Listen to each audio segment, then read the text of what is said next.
Евгения. Дело в том, что когда я делал свое сообщение, я забыл еще один признак тюркханского погребального обряда. Это такая достаточно сильная любовь к жертвоприношениям животных. В Средневековье у них наблюдается достаточно большое разнообразие среди жертвоприношений. Это овцы, это крупный рогатый скот, это собаки, это кабаны. Но вот со временем этот обряд унифицируется, упрощается, и данный доклад будет посвящен одному из аспектов обряда жертвоприношения домашним птицам, похоронному обряде Мордвы Тирюхан. Да, здравствуйте всем.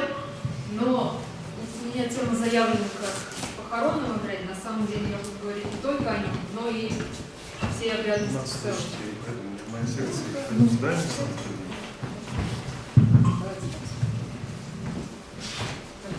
Вообще, если говорить о жертвоприношениях мордовских в целом, то письменные упоминания о них есть уже в XVIII веке. Это Иоганн Годвин Георгий. Он писал в описании всех летающих в российском государстве народов. Он писал, что мордва, подобно марийцам и чувашам, они также совершают жертвоприношения, однако, в отличие от них, они не придают огню тело и кровь жертвами животного, а закапывают его в землю, ну или топят в реке. Вот здесь как раз из его книги я нашла картинку, как они изображали мордовку. Это к вопросу о костюме. О жертвоприношениях домашней птицы известно, что они совершались в традиционные праздничные дни, например, после посева яровых хлебов, который проводился после Пасхи. Мордва справляла праздник Сараз Ал-Ост. Расшифровка написана здесь. Посвящался этот праздник богине поля и урожая, народ Ада. Свое название моление получил как раз потому, что на нем приносили в жертву кур и ели куриные яйца. Известно также, что в ноябре жертвы приносились в богу усадьбы дома, когда сярко Озаису. И этот обычай напоминал народное поверье о том, что на Кузьму Демьяна куры бывают именинницы, и жареная курица должна быть на столе. И считается, что куры были особенно почитаемы тюркханской и азианской богиней Анипатяй, почитаемы были за свою плодовитость, и потому ей приносили в жертву кур и куриные яйца. И Мельников Печерский даже приводит легенду о том, что якобы при начале мира, когда зарождался мир, Анипатяй сказала всем животным женского пола и женщинам каждый день приносить по одному плоду. Все отказались, говоря, что это слишком тяжело, невыносимо тяжело, и только одна курица согласилась выполнить это обещание. И зато она сделала ее любимым животным. Считается, что куриные яйца, снесенные на праздник богини Анипатяй, считались у тюркхан сакральными. То есть они верили, что эти яйца могут укротить огонь при пожарах и также повлиять на большую рождаемость. То есть эти яйца изрубали на мелкие кусочки и давали молодым цыплятам, чтобы они ели.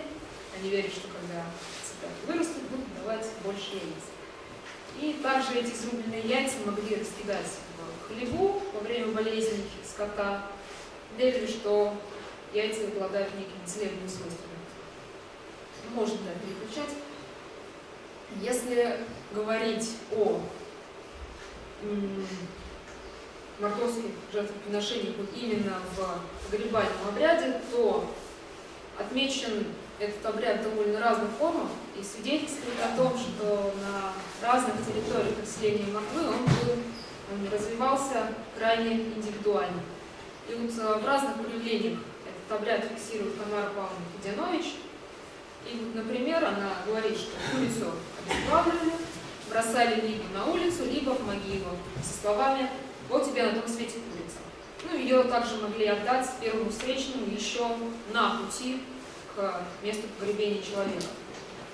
И вообще, вот в целом, вот здесь уже, наверное, прочитали вот эти поговорки, сам образ курицы ассоциировался в той или иной степени с загробным миром, как раз вот нам эти поговорки об этом свидетельствуют.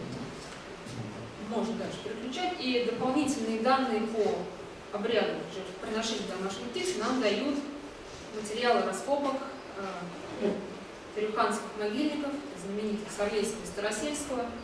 Многие из присутствующих здесь хорошо знакомы с этими двумя археологическими памятниками. Ну, чтобы напомнить, территориальный Сарлейский могильник расположен относительно Дарьи Константиновны здесь, и он систематически исследовался в период с 1926 по 1927 год Горюновой. И следующий могильник — это Старосельский, обнаруженный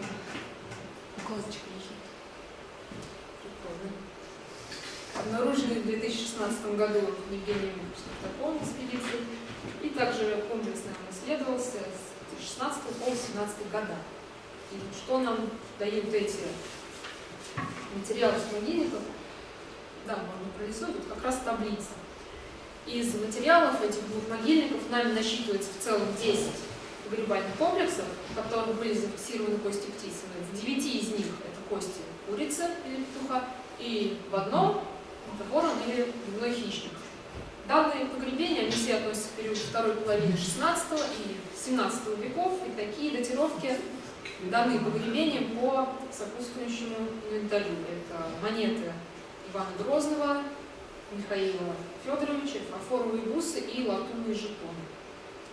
В этнографических исследованиях по обрядности Эрзи есть сведения, что якобы умершим женщинам в пазуху клали куриную голову и ноги, для того, чтобы она им на том свете приносила больше яиц, и, соответственно, выводила цыплят.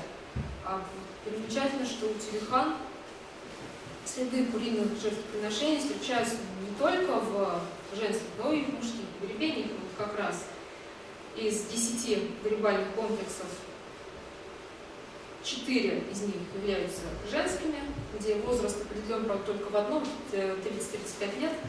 Еще в 4 это погребение мужчин, возраст от 20 до 35 лет. И в двух других случаях это погребение детей. И практически во всех случаях кости курицы и петуха лежали возле черепа, то есть у изголовья справа или слева. И только в одном случае кости птицы были нами обнаружены между бедренными костями, и как раз это уникальные кости ворона или дневного хищника. Скелеты птиц? Нет, обратно. Хотя давай. Вот как раз представлена кость ворона и дневного хищника, и территориально, где они были расположены, это следующий слайд. И вот кости птиц в каждом погребении, весь скелет был представлен фрагментарно. В основном это больше берцовые кости, чуть в меньшей мере это плечевые, лучевые и бедренные, и в единичных случаях нами были обнаружены каракоид, локтевая кость, кости левого запястья и палец передней конечности. И примечательно здесь то, что только в одном случае нами был обнаружены кости мозгового отдела черепа. Это как раз свидетельствует о том, что тюрюхане, возможно, в отличие от Эрзи, крайне редко клали в могилу куриную голову. И в целом, наверное, значение домашней птицы в похоронном обряде тюрюхан, скорее всего, оно было сходно с теми поверьями, которые в 19-м, начале 20 века были зафиксированы у марийцев, ближних соседей тюрюхан.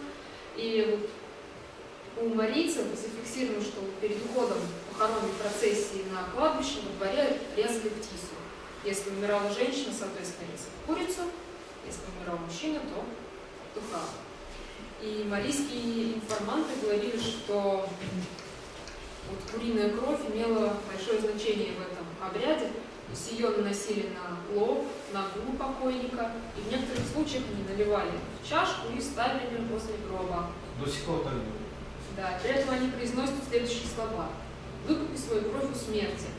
И вот объясняя столь необычное жертвоприношение, марийские информанты говорят, что человек в принципе не может существовать без крови даже на том свете, и кровь в данном случае курицы, выступает здесь как вместилище жизненной силы. Ну и, наверное, в качестве вывода, я так суммирую все, тезисно можно сказать, что жертвоприношение домашней птицы фиксируется для погребальной традиции Маргариты Рюхан в период с второй половины 16-17 века. Проводился довольно часто в названный период и независимо от пола, возраста погребаемого. И наряду с этим обрядом фиксируется намного более редкий обряд жертвоприношения ворона или дневного хищника. И, в принципе, можно сказать, что жертвоприношение домашней птицы является достаточно яркой чертой терюханского погребального обряда для данного периода, наравне с обрядом помещения в могильную яму монет.